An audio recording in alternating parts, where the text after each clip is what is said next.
What's going on, everybody? Welcome into the Bulls Report. My name is Patrick Siepman, and we have a loaded show for you guys today, where the first topic we're going to be discussing is if the Bulls should fire Billy Donovan, as he is definitely a person to blame for the mediocrity with this basketball team over the past couple of seasons.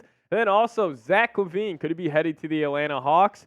I actually think they could be the dark horse team that could trade for the All-Star guard. But before we dive into that, guys, if you guys want to help us out here, reach 10,000 subscribers here on the channel. We just need 796 more of you guys. So if you guys have not already and are new here to the Bulls Report, hit that subscribe button, lock us in. And also shout out to the 9,200 of you who have already subscribed to the channel. That is awesome. So really do appreciate it. But let's dive into it. Should the Bulls fire Billy Donovan? As he has been a key point or a key, member as a reason why the Bulls have been mediocre over the past couple of seasons. So I'm going to give you guys 5 reasons why they should fire him, and also 3 reasons why they should keep him. But the number one reason to fire him is he has just been a mediocre head coach. No doubt about that. Where the Bulls have obviously been the 9th seed in the Eastern Conference the past couple of years, that is the definition of being a mediocre basketball team. And he has never outperformed his expectation. He has never, also underperformed. He has just been right down the middle. And,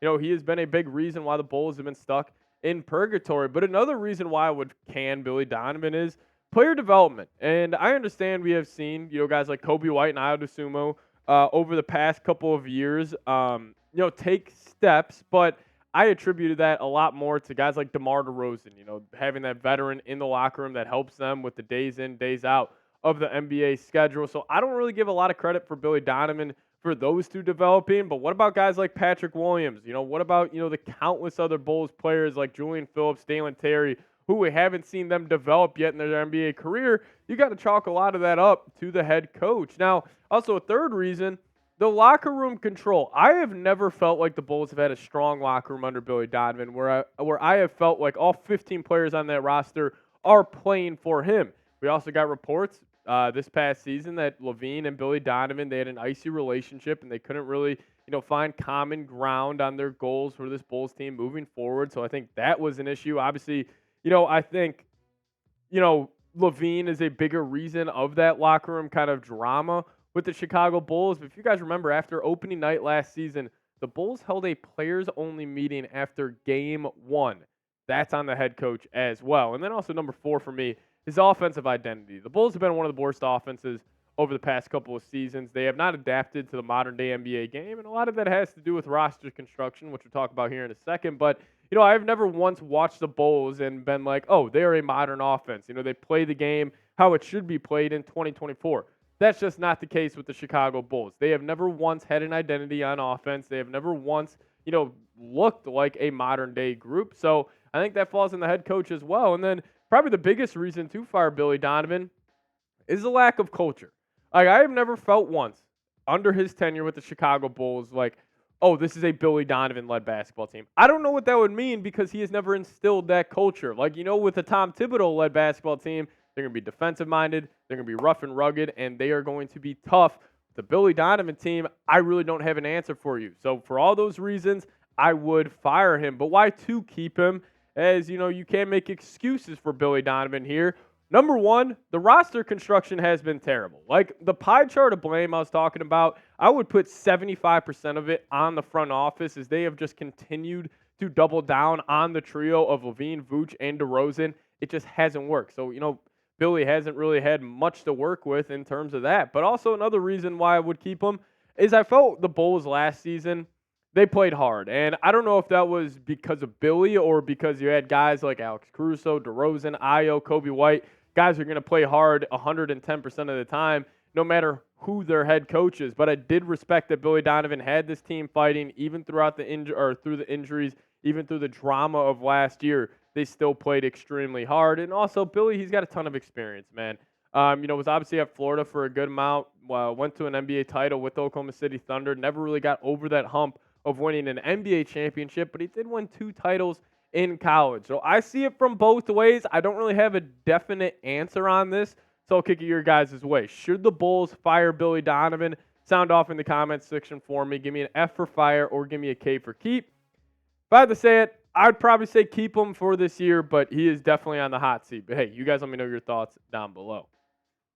Coming up next year on the program, we are going to be talking about a Zach LaVine Atlanta Hawks trade idea where I actually don't hate it for Atlanta, and actually the Bulls get a couple of nice players in that trade. But before we dive into that, I want to give a huge shout out to today's presenting sponsor, and that is Game Time. If you guys are looking to buy a ticket to any event this summer, use Game Time. And plus, if you guys use promo code ChatSports on your first purchase, terms apply, first purchase only. But if you use promo code ChatSports, we'll hook you guys up with $20 off. Now, if you're looking to go to a Cubs game or a White Sox game this summer, well, you are in luck, as Game Time is an authorized ticket marketplace of Major League Baseball, which makes getting tickets faster and easier. Prices on the Game Time app actually go down the closer it gets to first pitch. And with their killer last-minute deals, all-in prices, views from your seat, and their lowest price guarantee, Game Time takes the guesswork out of buying MLB tickets. So download the Game Time app, create an account, and use code CHATSPORTS for $20 off your first purchase. Terms apply. Again, create an account and redeem code CHATSPORTS for $20 off. Download Game Time today. Last-minute tickets, lowest price, guaranteed. I'll put that link for you guys in the comments and description of today's show. Check them out. Game Time, the best ticket purchasing app out there. Give them a chance. Trust me, you won't regret it. So what's the biggest thing holding up a Zach LaVine trade? Because this should have been done a while ago. Well, it is definitely his contract, and here are the details right now. This next season, he's on the books for 43, year after 46, then he does have a player option in 2026 for $48 million. And also the big kicker right there, it's a 15% trade bonus. So if the Bulls do trade him, they're going to have to pay 15% of that salary each of those years over the next 3 seasons. Obviously, the Bulls don't want to do that, but they also want to move off Zach LaVine because he's causing locker room issues, and this youth movement and rebuild is finally here. So what about the Atlanta Hawks? And this was the trade idea I saw floated out there on the internet, and I actually love it for both ball clubs. The Bulls would have to attach Portland's pick, which is top 15, or which is lottery protected, so that is not going to convey. I really doubt Portland, ends up making the playoffs, but the Bulls would be receiving Clint Capela and DeAndre Ayton. Now, let's start off with Capela here, as he has been a consistent double-double over his last 4 seasons, and he's also stayed fairly healthy, not playing less than 63 games in each of the last 4 years. But he's always been a very efficient basketball player, has an ability to protect the rim. And Capela is, my ideal big in the NBA. I think you either could have, 2 types of bigs, where you got the Clint Capela big, where he is a rim-running, defensive-minded center, or you have, like, a Jalen Smith type of center where he can also protect the rim, but he can also stretch the floor on offense. I don't think, though, you can have a center in the league that can't protect the rim. We have seen that come to fruition as Bulls fans, with Nikola Vucevic being one of the best rim protectors in the National Basketball Association, which has just led the Bulls defense. Even though they have had good guards, good wing defenders, they have never been a dominant defense. I think that starts with the center position. But they would also be getting a young wing here in DeAndre Hunter. Now, DeAndre Hunter, I'm a big fan of him. Was a huge fan of him coming out of Virginia, and he has been consistent over the past couple of years. 15.5 points per game over the last 2, and shooting over 35% from 3 in each of those. Doesn't really offer too much playmaking ability as a weak side catch-and-shoot guy, but again, that's not what he would be asked for. He would come in, be a connecting piece on offense, be an elite wing defender, and I'll tell you what, if you would add DeAndre Hunter to this group of, young wings the Bulls already have, they would have an elite kind of 5-man unit of, wings here moving on into the future. Check it out. You would have 5 wings that I would love under the age of 26. Obviously, question marks still around, honestly, all 4 of those guys besides Hunter. Let's just say Buzelis, he lives up to the hype that we have seen in Summer League. Let's just say Patrick Williams, he finally takes that next step. And then Julian Phillips and Dalen Terry, they keep developing.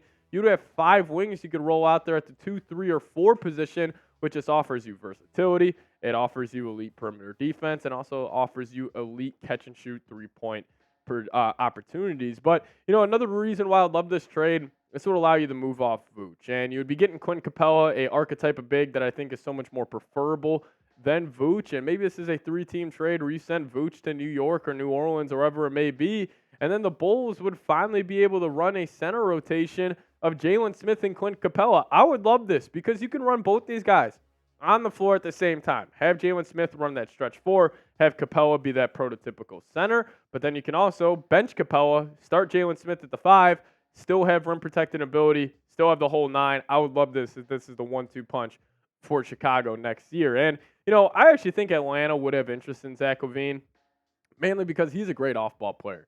I never thought DeJounte Murray made a whole lot of sense in terms of the player or the guard next to Trae Young. I understand their thought process of, he's more defensive-minded. He can play off-ball, but he doesn't excel as an off-ball player, whereas LaVine, on the other hand, great at catch and shoot, great at getting to the rim. He can play as, a spot-up player next to Trae Young, who they're going to generate a lot of offense through him. So, I like the fit for Atlanta. Would be curious to see if they would do it. But, I mean, hey, they would have Jalen Johnson, whatever big they want at the 5, and then Trae Young, Zach LaVine. They would be one of the best offenses in the National Football League, and the NBA, not National Football League. But, I definitely do think LaVine would make sense in Atlanta. But this is a trade again. But you guys let me know. Would you do this trade? Give me an A for accept or a D for decline down in the comments section.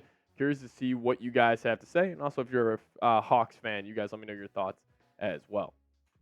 Also, you guys can give me a follow on Twitter at Pat Sieps, tweeting about the Bulls all off season long and obviously, throughout the regular season. So give me a follow over there if you want more Bulls content on your Twitter timeline. See you guys next time. Go Bulls.